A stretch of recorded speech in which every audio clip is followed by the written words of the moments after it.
శ్రీమాత్రే నమః. జయ గురు దత్తాత్రేయ నమః.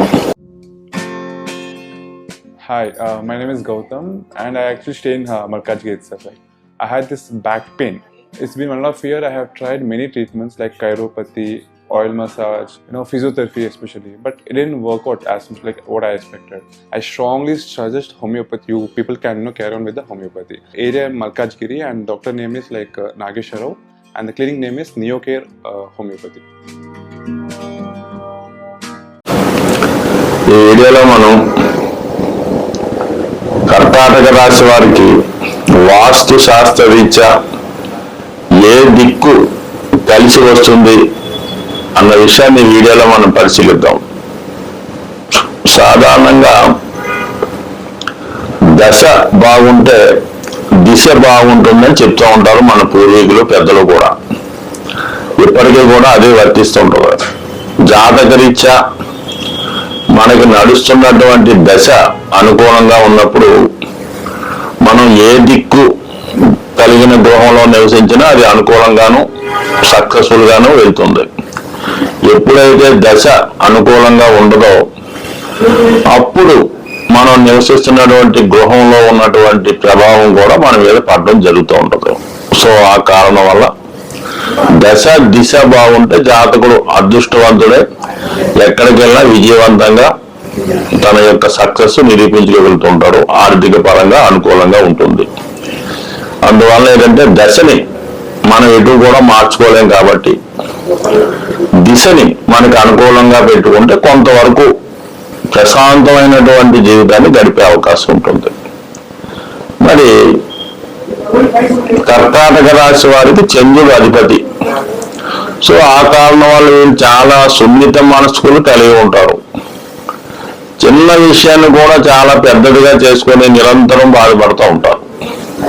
సో ఆ కారణం వల్ల ఏంటంటే ఈ రాశి వారికి ఖచ్చితంగా వాళ్ళు నివసిస్తున్నటువంటి గృహం అనుకూలంగా ఉండవలసిందే. అయితే వీళ్ళు మిగతా దిక్కుల ప్రభావం ఎలాగున్నా పడమర దిక్కు అంటే దానికి శని అధిపతి అవుతుంటాడు. పడమర దిక్కు ఫేసింగ్ కలిగినటువంటి గృహంలో నివసించడం వల్ల కొంత మానసిక అశాంతికి గురయ్యే అవకాశం ఉంటుంది. ఎందుకంటే చంద్రుడు శని కొంతవరకు వ్యతిరేక గ్రహాలు కాబట్టి ఎప్పుడు ఏదో ఆలోచిస్తుంటూ కోరి కష్టాలు తెచ్చుకుంటూ ఉంటారు. అయితే కేవలం పడమర దిక్కు ఫేసింగ్ కలిగినటువంటి గృహంలో నివసించడంలో మాత్రాన ఇది కలిగే అవకాశం లేదు. పడమర దిక్కు ఏదైనా దోషం కలిగి ఉండాలన్నమాట. అంటే పడమర దిక్కు ఫేసింగ్ ఉండడం వల్ల అంటే పడమర దిక్కు ఏదైనా గోతులో అలాంటి ఏమైనా ఉన్నప్పుడు, లేదంటే పడమరం కొంత డౌన్ గా అంటే ఉత్తర దక్షిణతో పోల్చుకున్నప్పుడు కొద్దిగా పల్లంగా ఉండడం కానీ, లేదంటే మనకి పడమర దిక్కు మన ఇంటి ముందు కాలువ ప్రవహించడం కానీ ఇలాంటి దోషాలు ఉన్నప్పుడే ఆ ప్రభావం ఎక్కువగా ఉంటుంది. అదే పడమర దిక్కైనా అది పడమర వాస్తు పర్ఫెక్ట్ గా ఉంటే ఎటువంటి ప్రభావం అయితే ఉండదు. సో ఈ కారణం వల్ల సాధ్యమైనంత వరకు ఈ పడమరలో ఉండడం వల్ల ఏదైనా ఇబ్బంది ఉంది. దోషం ఉంటే దానికి మానసిక అశాంతికి లోనవడం, అక్కడ లేని మాటలు మాట్లాడడం, ఆ గృహం వాళ్ళతో గొడవలు పెట్టుకోవడం జరుగుతుంటుంది.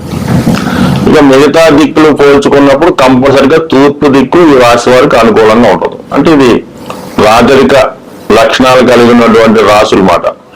అంటే కింగు క్వీను కర్కాటకం సింహం కాబట్టి ఈ కర్కాటక రాశి వారికి మరి తూర్పు దిక్కు చాలా అద్భుతంగా ఉంటుంది.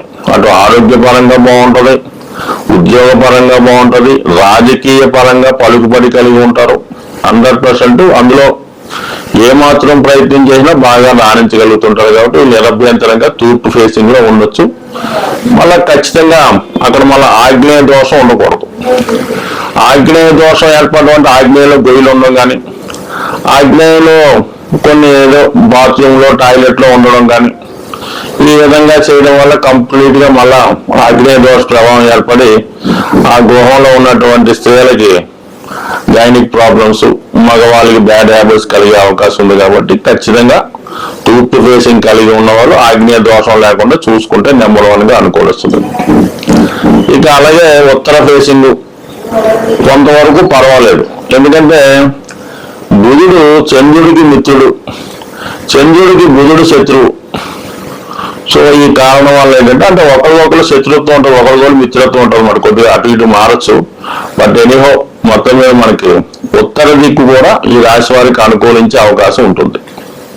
ఈ ఉత్తర దిక్కులో నివసించిన వాళ్ళకి కంప్లీట్ గా ఆర్థిక పరంగా బాగుంటుంది, చాలా కళారంగంలో బాగా రాణించగలుగుతుంటారు, మంచి టాలెంట్ కలిగి ఉంటారు. అయితే ఉత్తర వాయువ్యం దోషం ఉంటే మాత్రం ప్రేమ వ్యవహారాలు, అలాగే ఫైనాన్స్ గా లాస్ అవ్వడం, ఒకవేళ అప్పు తెస్తే తీర్చలేకపోవడం, ఈ విధమైన సమస్యలు కూడా ఉండే అవకాశం ఉన్నాయి. కాబట్టి సాధారణంగా మరి ఉత్తర వాయువు దోషం లేకుండా ఉత్తర దిక్కులో నిరభ్యంతరంగా ఉండొచ్చు. ఇక దక్షిణ దిక్కు 100% ఈ రాశిలో ఉన్న వాళ్ళకి దక్షిణ దిక్కు అంటే కుజుడు ఈ రాశి వారికి యోగకారకుడు. అందువల్ల ఈ రాశి వారు దక్షిణ దిక్కులో ఉంటే చాలా ధైర్యంగా ఉండే అవకాశం ఉంటుంది. ముఖ్యంగా వైద్యశాలలు అలాగే వ్యాపార సంస్థలు చేస్తున్న వాళ్ళకి దక్షిణ దిక్కు ఫేస్ చేసుకోవచ్చు, కంప్లీట్ గా అనుకూలించే అవకాశం ఉంటుంది. కాబట్టి మరి ఏమాత్రం నిరుద్యోగ సమస్యలు ఉన్నటువంటి వాళ్ళు ఎవరన్నా ఉన్నట్టు వాళ్ళ పిల్లలు అవ్వచ్చు, లేదంటే జాతకుడే కర్కాటక రాశిలో ఉండి అన్ఎంప్లాయీగా ఉంటే వాడు దక్షిణ దిక్కు కలిగినటువంటి గృహంలో మారడం వల్ల తొందరగా వారికి ఏదో ఉపాధి అవకాశం లభించి చాలా బిజీగా ఉండే అవకాశం ఉంది. అంటే దీన్ని బట్టి ఏంటంటే దక్షిణ దిక్కులో ఎవరైతే ఫేసింగ్ కలిగిన గృహంలో నివసిస్తారో వాళ్ళు నిరంతరం బిజీగా ఉంటారు, ఏదో ఒక పనిలో ఉంటారు, ఒకరి మీద ఆధారపడకుండా స్వయం చూస్తూ పైకి వచ్చే అవకాశం ఉంటుంది. కాబట్టి సాధ్యమైనంత వరకు వీళ్ళకి నైరుతి దిక్కు చాలా బాగా రాణించే అవకాశం ఉంది. అలాగే వివాహాలు కూడా అందులో నివసిస్తున్న వారికి తొందరగా అయ్యే అవకాశం ఉంది. అంటే కుజుడి యొక్క ప్రభావం వల్ల ఈ కర్కాటక రాశి వారికి చాలా అనుకూలంగా ఉంటుంది. కాబట్టి 100% మరి ఈ దిక్కులు ఈ విధంగా ఉంటాయి. సో ఏ దిక్కు గృహం అయినా సరే ఆ గృహంలో మాత్రం వాస్తుపరమైన దోషాలు ఉండకూడదు, అలాగే గృహానికి వీధి పోట్లు ఉండకూడదు, అలాగే గృహం ఉన్నటువంటి ప్రింట్ ఏరియా నలుచదరంగా కానీ దీర్ఘ చతురంగా కానీ ఉండవలసిందే. ఏ దిక్కు కూడా ఫేస్ ప్రొజెక్ట్ అవ్వకూడదు, అలాగే లోన కట్ అవ్వకూడదు. ఇలా అనేక రకాల వాస్తుపరమైనటువంటి సమస్యలు ఉంటాయి. బట్ ఇది ప్రాథమికంగా ఉన్నటువంటి దిక్కుల కోసం తెలుసుకోవడం. బట్ ఏదైనా గృహంలో వాస్తు బాగుంటే అది ద్వాదశ రాశుల వారికి ఖచ్చితంగా అనుకూలిస్తుంది.